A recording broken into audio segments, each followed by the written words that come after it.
pessoal, então vamos estudar aqui, né, o gráfico da função seno.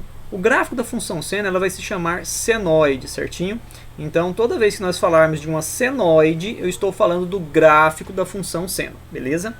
Bom, pessoal, nos vídeos aí anteriores, né, vocês devem ter percebido que eu falei o seguinte, que nós vamos pegar agora todas as informações do ciclo trigonométrico, certo? E vamos colocar essas informações no plano cartesiano, certo, pessoal? De que forma que nós vamos fazer isso? Vejam bem, nós temos aqui o plano cartesiano, né, pessoal, onde aqui vale 0 grau, aqui vale 90 graus, aqui vale 180 graus, 270 graus e aqui 360, né? Ou seja, eu tenho aqui o ciclo trigonométrico dividido em 4 quadrantes, certinho? Pessoal, de forma que aqui vai ser o 0 grau, né? Ou 0 radiano. Eu vou colocar em radiano, certo, pessoal? Aqui é π sobre 2 radianos, aqui π radianos, aqui 3π sobre 2 radianos, certo, pessoal? E aqui o 2π, correto? Bom, pessoal, vejam bem. Eu quero pegar todas as informações que estão colocadas aqui no meu ciclo trigonométrico, onde, pessoal? Lá no meu plano cartesiano, certinho? Tá. De forma que, galera, os valores angulares, né, que eu vejo aqui no meu ciclo trigonométrico, que é esse 0, π sobre 2, π, 3π sobre 2, 2π, eles vão ser colocados no meu eixo x, tá certo? Então tá aqui, pessoal. Todos os valores angulares, tá, pessoal? Eles vão ser colocados no eixo x. Vou até escrever aqui, ó, ângulos, tudo bem? Então agora, pessoal, o meu eixo x ele vai representar pra gente os valores angulares do ciclo trigonométrico em radianos, certinho? Então vocês podem perceber aqui, tá, pessoal, que eu tenho os valores em radianos, 0,25π, meio π, 0,75π, π e assim por diante. Outra coisa que eu quero chamar a atenção, tá, pessoal, é o seguinte. Aqui nós temos na forma fracionária, π sobre 2. Pessoal, percebam que aqui, olha, eu tenho o número 1. Quanto que é 1 dividido para 2? Não é 0,5? E é exatamente por esse motivo, pessoal, que esse 0,5π é a mesma coisa que o π sobre 2. Tudo bem? Bom, é porque aqui, tá, pessoal, nesse desenho que eu tenho aqui do plano cartesiano, todos os valores estão na forma decimal, né? E a gente está acostumado a enxergar na forma fracionária. Percebam, pessoal, que eu tenho aqui 3π sobre 2. Mas, galera, quanto que é o meu 3 dividido para 2? Não dá 1,5? É exatamente por esse motivo, tá, pessoal, que aqui, ó, o 3π sobre 2 está sendo representado, tá, pessoal? 3π sobre 2 está sendo representado por 1,5π, beleza? Muito bem. Então, pessoal, todos os ângulos vão ser representados no eixo x, beleza? Bom, galera, nós sabemos também que o seno de 0 grau, né, pessoal, é 0, certo? E que o seno de 90 graus, deixa eu apagar isso aqui, tá, pessoal? Aqui, beleza. Nós sabemos que o seno de 90 graus é 1, que o seno de 180 graus é o 0, que o seno de 270 graus é o menos 1 e que o seno de 360 graus é o 0, correto? Beleza. O que eu vou fazer agora, pessoal? Eu vou pegar esses pontos aqui, certo? E vou formar ele num par ordenado, certo? Tá, de forma que o ângulo eu coloco no lugar do x e o valor, né, do seno desse ângulo eu coloco no eixo y. Então vai ficar assim, pessoal, olha, 0 e 0 vai ser um par ordenado, correto? Aqui, pessoal, o π sobre 2 para o x e o 1 para o y, certo? 1 para o y. Aqui eu tenho π para o x, 0 para o y. Aqui eu tenho 3π sobre 2 para o x e aqui eu tenho 0 para o y. Opa, menos 1, né, galera? Menos 1 para o y.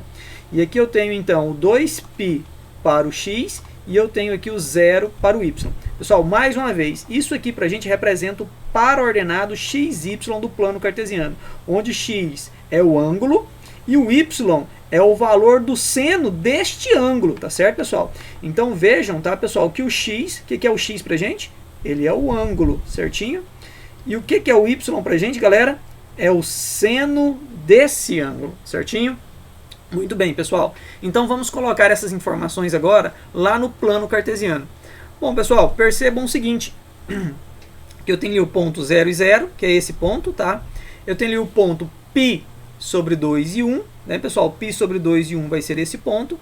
Nós temos ali o ângulo, tá, pessoal? O outro par ordenado, que é o π e 0, tá, pessoal? Então, π e 0 é esse ponto.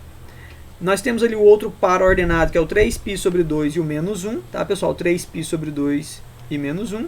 E nós temos lá o 2π e 0. Pessoal, lembrando o seguinte, que quando uma coordenada é 0, significa que o ponto está marcado sobre o outro eixo. Por exemplo, eu sei que o y vale 0. Então quer dizer que esse ponto está marcado em cima do eixo x, tá bom? Por exemplo aqui, pessoal, olha, eu tenho aqui, ó, o y é 0. Esse ponto aqui, ó, está marcado em cima do eixo x, beleza? Então agora, pessoal, já marcados os pontos, nós podemos desenhar o nosso gráfico, tá, pessoal? Eu estou fazendo a mão livre, e aí o desenho desse gráfico, pessoal, é algo parecido com isso aqui. Opa, o meu desenho não ficou bom, ó. O desenho aqui vai ficar mais ou menos... Eita, que não ficou legal, pessoal, olha. Não ficou legal ainda. Pessoal, olha, vai ficar algo parecido com isso, certinho?